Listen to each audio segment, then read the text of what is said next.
If you are dealing with a narcissist, the first thing you must understand is that they are not engaging with you in the same way you are engaging with them. You are operating with the belief that relationships are built on mutual respect, basic fairness, reciprocity, and shared understanding. That is the framework you naturally bring into interactions because it is the framework that allows real human connection to exist. But the narcissist does not operate from that place at all. They do not see relationships as shared spaces. Their game is completely different from yours. They are not interested in balance or mutual care. They are interested in power, leverage, and control. A narcissist's main objective in any interaction is to secure attention, dominance, and validation strictly on their own terms. If that requires bending the truth, they will do it. If it requires twisting reality, they will do that too. If it means gaslighting you into doubting your own memory, your judgment, or your perception, they will do it without pause. If it means slowly tearing down your confidence so you become more flexible, more compliant, and easier to manipulate, then that becomes their strategy, and they will not feel remorse about it. That lack of guilt is exactly what makes them so dangerous to deal with over time. Many people fall into the trap of believing that kindness will fix this. They think if they are patient enough, gentle enough, understanding enough, or if they explain themselves clearly and calmly enough, the narcissist will eventually understand and change. But that belief is an illusion. A narcissist does not grow through reasoned discussion, emotional honesty, or moral appeal. They do not learn through empathy.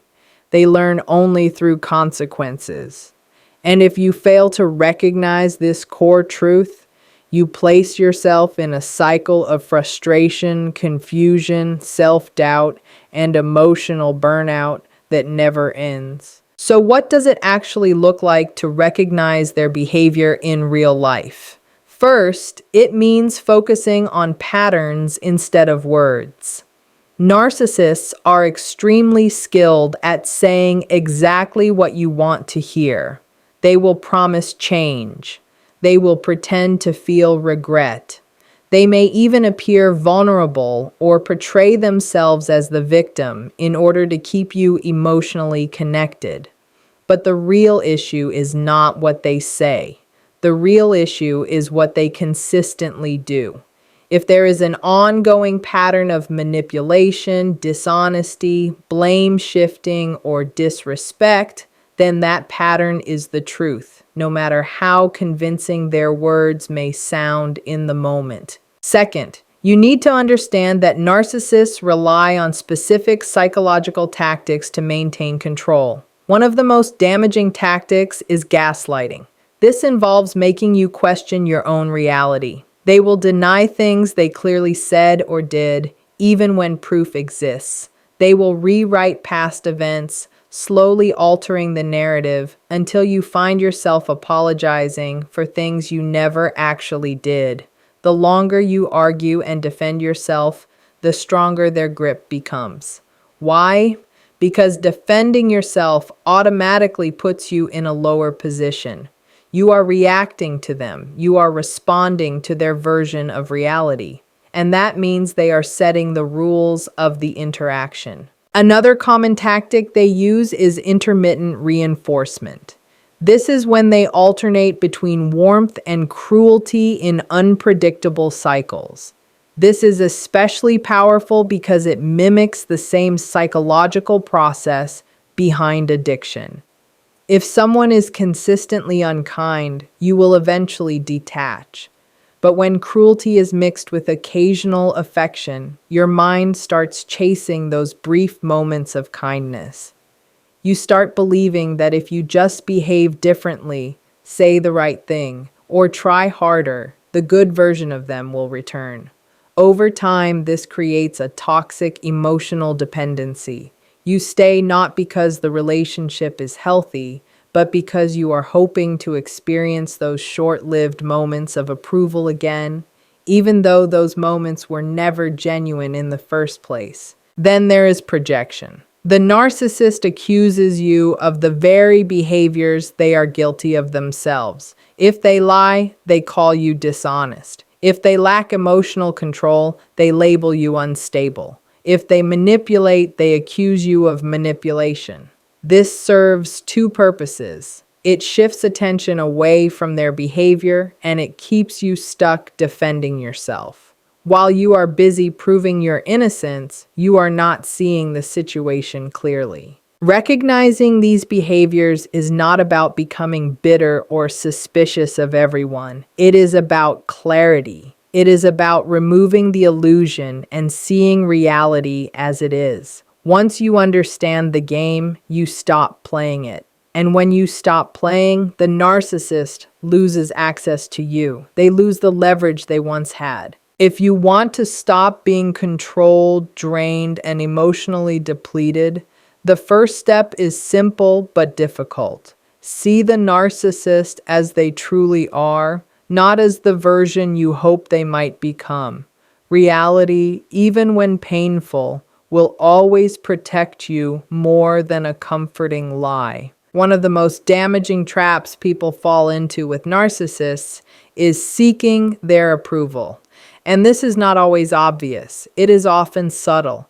It shows up in how you adjust your behavior to avoid criticism, how you soften your words to prevent conflict, how you chase small moments of acknowledgement, or how you wait for basic respect that never arrives. This happens because humans are naturally wired for reciprocity. When we invest in relationships, personal, professional, or family-based, we expect our effort to matter. We believe that loyalty, patience, and honesty will eventually be recognized. We assume that if we just explain ourselves well enough, things will improve. But with a narcissist, that moment never comes. They do not see your effort as something to respect. They see it as proof that they have power over you. Every time you change yourself to avoid their disapproval, you reinforce their dominance. Every time you wait for their validation, you hand them control over your self-worth.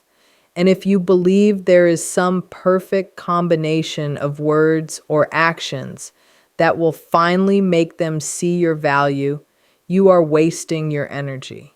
The rules will always change. The standards will always shift. You will never arrive at a finish line they never intended to let you reach. This is the key realization. It is not about you. Their lack of respect has nothing to do with your value. It comes from their own psychological structure. A narcissist's identity is fragile. It is built on an illusion of superiority that must be defended at all costs. Admitting fault threatens that illusion. Acknowledging another person's worth weakens their sense of control. So they manipulate, diminish, and extract because that is the only way they know how to survive emotionally. Once you understand this, the appropriate response becomes clear. You must detach emotionally and psychologically, and when possible, physically. And detachment begins with one crucial step. You stop seeking their approval entirely. This does not require cruelty. It does not require revenge. It simply means stepping out of the mental game they want you trapped in. In real life, this means you stop explaining yourself to them. Narcissists thrive on arguments because arguments suggest their opinion matters. The moment you start defending yourself, you have already shifted into their frame. Stop justifying yourself to someone who is only looking for leverage. If they misunderstand you, let them. If they twist your words, allow it. Their interpretation of you is not your responsibility. It also means releasing the need for closure. This is one of the hardest things to accept. Most people want accountability. They want an apology. They want acknowledgement, but that moment will not come, and chasing it keeps you emotionally tied to them. Closure is not something a narcissist gives, it is something you decide. It is the choice to walk away mentally and emotionally, even if you cannot walk away physically yet. Most importantly, it means redefining where your sense of worth comes from. If you have spent years adjusting yourself to meet the expectations of someone incapable of valuing you, it is time to reclaim that power. Your worth does not exist at the mercy of another person's recognition. It exists because you exist. And the moment you stop seeking validation from someone who benefits from withholding it, you take your life back. It is something you have to claim for yourself. And the moment you do that, the narcissist loses the very thing that once gave them power over you in the first place. Because in the end, the most radical act of defiance against a narcissist is actually very simple. Stop needing them to notice you. Stop needing them to understand you. Stop needing them to validate you. See yourself instead. The moment you truly do that, the game changes. One of the most dangerous mistakes you can make when dealing with a narcissist is believing that playing by the rules will somehow keep you safe. You may think that if you are fair, if you are reasonable, if you stay calm and keep giving them the benefit of the doubt, then sooner or later they will respond in the same way. You may believe that kindness will soften them, that patience will teach them, that logic will reach them, but this belief is built on a false foundation. It assumes that the narcissist values fairness, that they respond to reason, that they are even playing the same game you are playing. They are not. A narcissist operates within a completely different psychological system. Most people, when they face conflict, whether it is a disagreement with a friend, a difficult conversation with a partner, or a problem at work, assume there is some shared reality. They believe that if both sides speak honestly, listen carefully, and explain their views, the truth will come out and some kind of resolution can happen. But a narcissist is not interested in resolution. They are interested in dominance. They are interested in control. They are interested in winning, not understanding. This is where many people get stuck. They believe that being the bigger person, being endlessly patient, endlessly forgiving, endlessly understanding, will eventually create a breakthrough. It will not.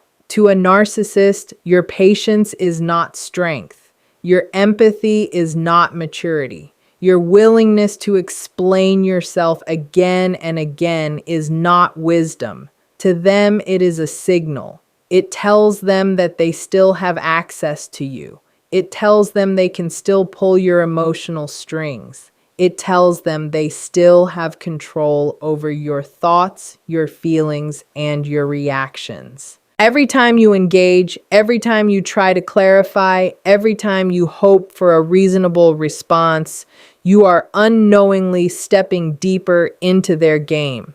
And that game is designed for you to lose. So the question becomes, what do you do instead? You stop reacting in the way they expect you to. You stop feeding them the emotional energy they live on. Because here is something very important to understand. Narcissists are not self-sustaining. They do not create their own sense of stability. They do not generate their own sense of identity or worth. They pull it from other people. That is why they provoke. That is why they manipulate. That is why they create drama where none should exist. Engagement is their fuel. Attention is their power source. And reaction is their reward. If you want to disarm a narcissist, you have to remove that reward. And that starts with mastering something that sounds simple but is very hard to practice: emotional detachment. This does not mean pretending you have no feelings. It does not mean shutting down or becoming cold. That is not healthy and it will not last. Emotional detachment means learning how to feel without reacting. It means recognizing their tactics without taking them personally. It means understanding that their attempts to guilt you, provoke you, or pull you into another exhausting argument are strategies, not truth. This is where the idea of gray rocking becomes useful. Gray rocking is a psychological approach where you make yourself as uninteresting and emotionally neutral as possible around a narcissist. They feed on reactions, anger, frustration, sadness, excitement, affection. It all works for them. Any reaction means they still matter to you. But when you stop giving them those reactions, when your responses become calm, short, and emotionally flat, they begin to lose interest. Without emotional drama, they have nothing to work with. This is not easy. It is not easy to sit across from someone who is trying to push your buttons and choose not to respond. It is not easy to hear lies about yourself and resist the urge to defend your name. It is not easy to watch someone twist the past and rewrite events and calmly say, think what you want.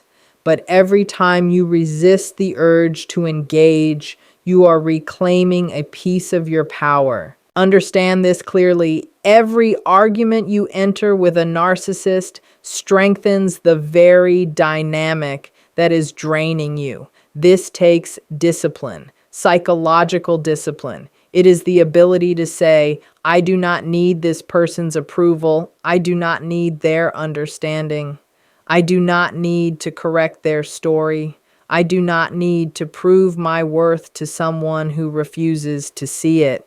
When you reach that level of detachment, you become untouchable because a narcissist cannot control someone they cannot provoke. The most powerful response to a narcissist is not anger. It is not confrontation. It is not even explanation.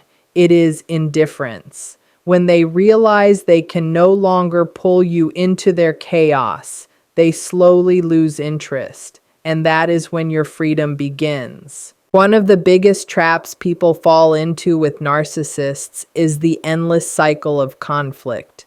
You may believe that if you just explain yourself better, if you finally get them to understand how they hurt you, if you can make them take responsibility, then everything will change. But that is an illusion. A narcissist does not argue to resolve issues. They argue to dominate. Their goal is not truth. Their goal is control. Watch how it happens. You raise a concern about something they did that was disrespectful or hurtful. A healthy person might disagree, but they would at least try to understand. The narcissist does something else entirely. They deflect. They shift blame. They bring up something you did months ago. They twist your words. They accuse you of being the problem. Suddenly, the original issue disappears, and you are left defending yourself. That is the moment they win. Once you are defending yourself, the focus is no longer on their behavior. The focus is on your character. You are now on trial. You are spending all your energy trying to prove you are not the villain while they sit back, calm and satisfied, watching you exhaust yourself. The fight was never fair. It was never meant to be fair. So how do you stop this cycle? You disengage. You stop explaining. You stop justifying. You stop trying to win arguments that were never designed for truth. This does not mean you accept abuse. It does not mean you stay silent forever. It means you refuse to participate in a rigged system. You set boundaries and you make them real. A narcissist thrives on emotional chaos. If you say, I won't tolerate being spoken to like that, they will push harder to test you. If you say, I won't argue about this, They will provoke you to see if you break. If they can get a reaction, they win. So your job is not to convince them. Your job is to follow through. If you say you are leaving the conversation, leave. If you say you won't tolerate disrespect, don't. If you say you won't explain yourself, stop explaining. Consistency is what teaches them that your boundaries are real. And once they realize their usual tricks no longer work, their interest fades. The hardest part of all this is accepting discomfort. It means letting them lie about you without correcting every detail. It means allowing them to misunderstand you. It means accepting that they will never see the truth because they do not want to. And that is okay. Your peace does not depend on their understanding. Your dignity does not depend on their approval. Your self-respect does not come from their recognition. The real victory is not proving a narcissist wrong. The real victory is proving to yourself that you no longer need their validation. There is a hard truth you must accept. A narcissist will never respect your boundaries unless you enforce them. And enforcement does not mean explaining again and again. It does not mean arguing. It does not mean hoping they change. It means choosing yourself every single time, even when it feels uncomfortable, even when it feels unfair, even when it feels lonely. That is where your true power begins. It does not mean sitting around and hoping that one day they will suddenly gain self-awareness and begin treating you with the respect you have always deserved. It means taking action. It means allowing consequences to exist. You have to understand this clearly. A narcissist does not recognize boundaries the way a healthy person does. A healthy person, when you say, this behavior is not okay and I will not accept it, will usually stop, even if only for a moment, and think about what you said. They may not agree with you and they may not like it, but they understand that you have the right to draw a line and protect yourself. A narcissist does not see it that way. To them, your boundary is a challenge. It is an obstacle they feel entitled to break through. It is a test to see how far they can push you and how much they can take before you collapse. They will keep pushing until they find the exact point where you give in. This is why partial boundaries never work. If you say you have a limit, but you do not enforce it, all you have really taught them is that your words carry no weight. You teach them that if they push hard enough, if they apply enough pressure, if they use enough guilt, fear, or confusion, you will eventually surrender. Once they learn this, once they see that your limits can be negotiated, they will use that knowledge again and again without hesitation. They will exploit it every time it benefits them. So what does real enforcement actually look like in real life? It means being willing to walk away from conversations the moment they cross the line. It means removing yourself from toxic environments even when doing so feels uncomfortable or awkward. It means understanding that you do not owe endless explanations, debates, or justifications. You do not have to convince them to understand you. You do not have to prove your pain. You simply have to act in alignment with your boundary. Action is the language they understand. This is where many people struggle because action is hard. It is uncomfortable. There is a price to pay when you enforce boundaries. When you do this, you have to accept that the narcissist will react badly, and they will. They will accuse you of being selfish. They will say you are cruel, cold, or unreasonable. They will suddenly become the victim in the story. They may lash out because respecting your boundary is not their goal. Their only goal is to make you feel guilty enough to drop it. They want you to feel so uncomfortable that you abandon your own needs just to restore peace.